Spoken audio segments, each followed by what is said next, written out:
Selamat siang Pak, terima kasih atas waktu dan kesempatan yang telah diberikan kepada saya. Perkenalkan, nama lengkap saya Yohana Tiu. Saya mahasiswi Undana dari Fakultas Ilmu Sosial dan Ilmu Politik, jurusan Sosiologi semester 3, kelas A dengan NIM 1903030014. Dalam video singkat kali ini, saya akan menjelaskan hasil review saya dari buku yang berjudul Ilmu Ketidakpastian, Metode Biografis dalam Penelitian Sosial, yang ditulis oleh Franco Ferrarotti. Yang pertama, teknik mendengarkan dari metodologi sosiologis. Sejarah non-historis. Sesuai dengan konsepsi tentang realitas sosial, sebuah realitas bagi Aristoteles adalah enteleki atau potensi realitas yang direalisasikan atau bentuk yang disempurnakan, yaitu impulsi menuju transformasi potensi menjadi tindakan. Konsepsi sejarah manusia sebagai sejarah kepemimpinan para elit. Konsepsi metodologi sebagai tubuh teknik spesifik yang dapat dipertukarkan secara mekanis sebagai sarana murni untuk diterapkan pada dunia manusia sebagai objek penelitian dunia, dipahami sebagai subaltern oleh definisi. Artinya, hal tersebut digunakan untuk memverifikasi atau memalsukan hipotesis peneliti. Peneliti satu-satunya subjek aktif eksklusif dalam proses penelitian yang muncul sebagai usaha yang sangat asimetris. Dalam kondisi instrumentalisasi penelitian, kebijakan penelitian dilihat sebagai satu-satunya sejarah yang mungkin bukanlah merupakan kehidupan sejarah atau yang berpotensi menjadi kehidupan kita masing-masing, melainkan sejarah historis. Proyek positif mengidentifikasi dan menafsirkan invarian struktural atau konvergensi yang muncul secara tematis dalam kehidupan individu sejarah dalam kerangka konteks sejarah yang diberikan sebagai pars confluens seragam prosedur otomatis perkembangan historis. Yang terakhir ini secara akademis dogmatis secara rutin diberikan metodologi histografi yang sekarang jelas melemahkan bahwa apa yang muncul setelah itu selalu dan menurut definisi yang dibenarkan dan dijelaskan oleh apa yang telah terjadi sebelumnya. Metodologi sosiologis yang didasarkan pada riwayat hidup demikian berada pada titik kritis tertinggi sebelum ilmu-ilmu sosial hari ini tidak bisa bergerak. Poinnya adalah bagaimana menjauh dari historisme yang sekarang dimainkan. Kemudian yang berikutnya, yang bertahan dalam golongan sosiologi. Situasi budaya tidak hanya di Italia, meski pasti fenomena menjadi sangat penting di sana. Salah satunya penampilan yang agak paradoks. Saat ini ada jenis lambang sosiologis spernatikos. Dengan kata lain, salah satunya hadir di transmigrasi konsep dan teori peralatan, penetrasi, dan pemanfaatan sebagian besar konsep dan kategori yang dipinjam dari sosiologi. Budaya Italia muncul sebelum adanya sosiologi, yang secara sistematis ditolak dan tidak dianggap keberadaannya sebagai sosiologisme. Sebuah situasi yang kontradiktif karena itu muncul. Sementara peralatan konseptual dan rencana teknis untuk sosiologi semakin banyak digunakan dengan cara yang tidak tepat.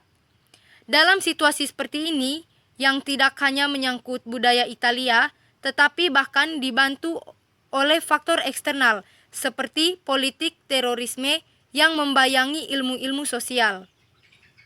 Ilmu sosiologi diperlukan untuk menjamin ketelitian yang berfungsi untuk membuatnya setara dengan teknologi apapun. Kemudian yang berikutnya, sejarah hidup sebagai metode dasar. Sejarah hidup sebagai metode dasar analisis sosiologis menghilangkan reduktivisme serupa dengan mudah. Namun, adopsi kritis sejarah kehidupan sebagai metode ini tidak sederhana, juga tidak dapat dengan tergesa-gesa dianggap sebagai jalan pintas. Pada tahun 1950-an, pada konsekuensi manusia, soal-soal pembangunan teknis dan ekonomi industri, kemudian mulai mengumpulkan sejarah kehidupan dan dokumen autobiografi keadaan di berbagai komunitas Italia yang tampaknya ditempelkan dengan paksa dan dalam proposisi yang penting. Pada awalnya, penelitian ini paling banyak menyangkut Italia Utara dan pengaruhnya terhadap pertanian masyarakat sekitar, yaitu pabrik produksi massal yang berkembang pesat seperti halnya Olivetti tahun-tahun itu. Kemudian yang berikutnya, biografi sebagai interaksi, the autonomy of the biography method.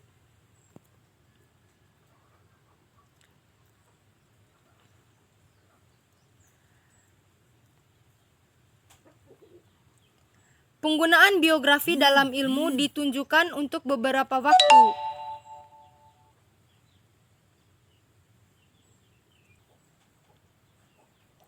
Ini melibatkan akuntansi Orous tentang yang pertama, the Erlebnis, terutama dalam teori Wilhelm Dilthey, sebagai kemungkinan untuk menghidupkan kembali pengalaman eksistensial dan historis dalam istilah interkoneksi interior, tetapi tidak dijamin oleh referensi ke subjektivisme psikologis dan idealisme sukarela.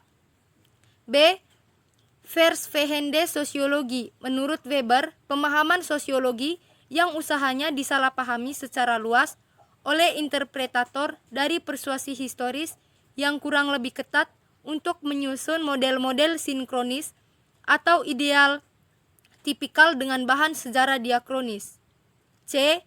Institusionis saat ini dikritik keras oleh Max Weber. Siapapun yang menginginkan khotbah harus pergi ke biara, dan siapapun menginginkan penglihatan harus pergi ke bioskop. D. Penggunaan minimalis. Tambahan dan ilustrasi oleh Thomas dan Zainecki dalam karya klasik mereka, The Police Peasant in Eropa and Amerika, dibatasi oleh mereka. Bagaimanapun, dalam bingkai karya, suatu fungsi yang menggambarkan secara luas sosioantropolog dikumpulkan dan dianalisis secara terpisah.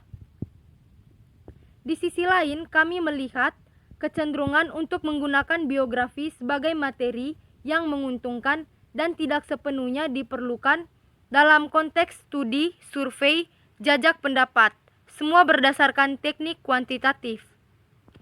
E. Penilaian yang disarankan oleh Daniel Bertaux yang jatuh di bawah serangan komentar insiders dan outsiders oleh Robert Camerton sebagai partisipasi empatik pada dasarnya artikal.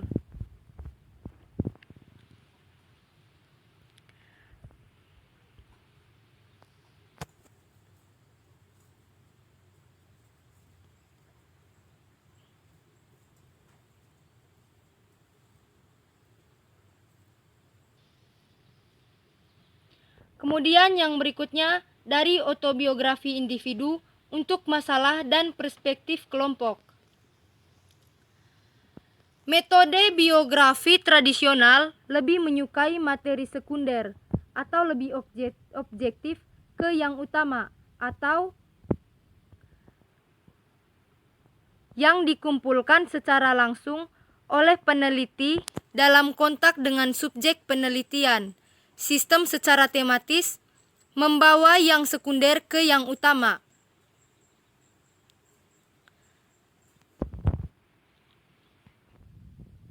Meskipun pelepasan epistemologis ini mempertahankan nilai yang melanggar metodologi tradisional.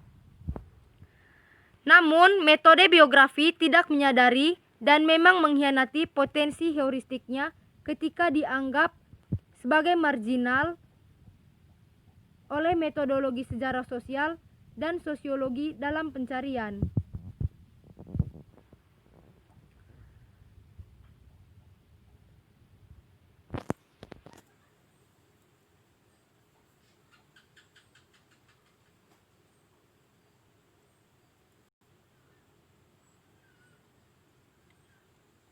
Kondisi dasar untuk pembaruan metodologis grafis berjalan dengan cara membalikkan kecenderungan ini. Jika metode biografi memutuskan tidak lagi menghindar dan non-subjektivitas dan historitas absolut dari material, dengan cara apa ia dapat mendasarkan nilai heuristiknya? Setiap narasi autobiografi menceritakan bagian horizontal atau vertikal.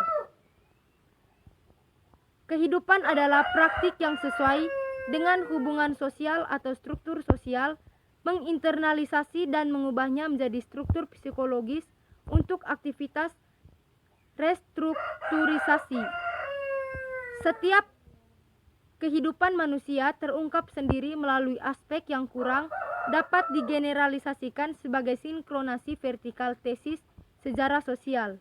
Semua perilaku, setiap tindakan individu muncul dalam bentuk yang paling individual sebagai sintesis horizontal. Demikian video hasil review saya hari ini.